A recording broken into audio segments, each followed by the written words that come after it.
দৈনিক লোকালয়ের মাল্টিমিডিয়া সংবাদের সাথে আছে আমি শাহরিয়ার হোসেন সুহান। শুরুতেই শিরোনাম। জামালপুরে ইসলামী আন্দোলনের জনসভা। জামালপুর থেকে শরীফুল ইসলাম যোগনের তথ্যচিত্রে দেখুন বিস্তারিত।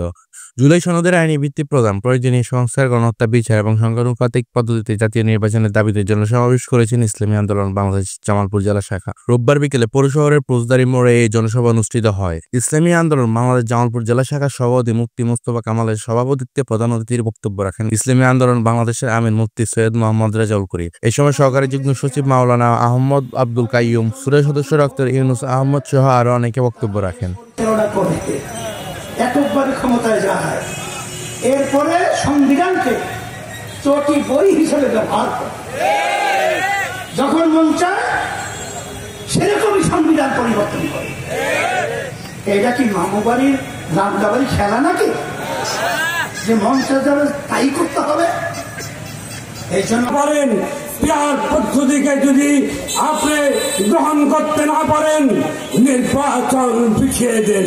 নির্বাচনের জন্য আমরা তো পাগল হই নাই। সংগ্রামী সাথী বন্ধুগণ, আমরা মুখপত্রের মাধ্যমে একটা দেশ চলতে পারে না। এই সংবিধানের পরিবর্তন প্রয়োজন। ওই নির্দেশ পালন করার জন্য জামালপুর সহ সারা বাংলাদেশের নেতাগণ প্রস্তুত আছে ইনশাআল্লাহ।